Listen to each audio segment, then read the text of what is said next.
Omega yog'lari o'zi kerakmi yoki yo'q? Hozirgi davrda barchamiz omega yog'lari haqida bilamiz va uning foydali jihatlari haqida ham. Ya'ni yallig'lanishga qarshi foydasi, xolesterinni tushirishi va qon tomirlarini elastikni qilib, har xil yomonliklardan tozalashi. Qaytganda, miyaga ham foydasi bor. Xullas, foydali jihatlari juda ham ko'p. Lekin men sizlarga bir qo'rqinchli sirni ochaman. Inson organizmi qiyinlashtirilgan tizim ustiga qurilgan bo'lib, tanamizdagi har bir bo'g'inlar yeyotgan narsamizni o'zi balanslashtiradi. Ya'ni me'yorga qarab taqsimlaydi. Omega 3 esa yog'li kislota bo'lib, asosan nerv tizimlarimizni ishlash faoliyatini to'g'ri ta'minlaydi. Miyadagi eslab qolish va e'tiborli bo'lish funksiyalari ham shu kislotalarga bog'liq. Yana bir ma'lumot, omega yog'larini iste'mol qilishda vitamin G, vitamin C, antioksidantlardan foydalansangiz, omega o'zining ishini to'liq tarzda bajaradi. Agar bilsangiz, inson organizmi ko'pgina kerakli elementlarni o'zi ishlab chiqaradi. Bitta like bosib qo'ying, keyingisiga o'tamiz.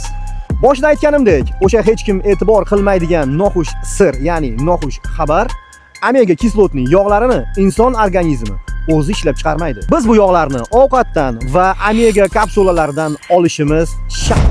Va shuni aytamanki, aniq bilaman, sizlarga bunday ma'lumotni hech kim bermagan. Bu videoni do'stlaringizga ham jo'natib qo'ying, zero ular ham sog'liklaridan bee'tibor bo'lishmasin. Qaytganda videoni saqlab qo'ying, bo'lmasa boshqa ko'rishmasligimiz mumkin.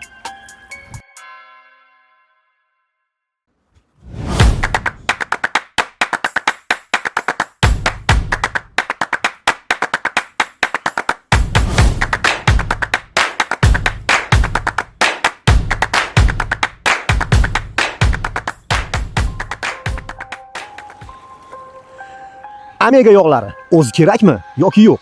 Hozirgi davrda barchamiz omega yog'lari haqida bilamiz va uning foydali jihatlari haqida ham. Ya'ni yallig'lanishga qarshi foydasi, xolesterinni tushirishi va qon tomirlarini elastikni qilib, har xil yomonliklardan tozalashi. Qaytganda, miyaga ham foydasi bor. Xullas, foydali jihatlari juda ham ko'p. Lekin men sizlarga bir qo'rqinchli sirni ochaman. Inson organizmi qiyinlashtirilgan tizim ustiga qurilgan bo'lib, tanamizdagi har bir bo'g'inlar yeyotgan narsamizni o'zi balanslashtiradi. Ya'ni me'yorga qarab taqsimlaydi. Omega 3 esa yog'li kislota bo'lib, asosan nerv tizimlarimizni ishlash faoliyatini to'g'ri ta'minlaydi.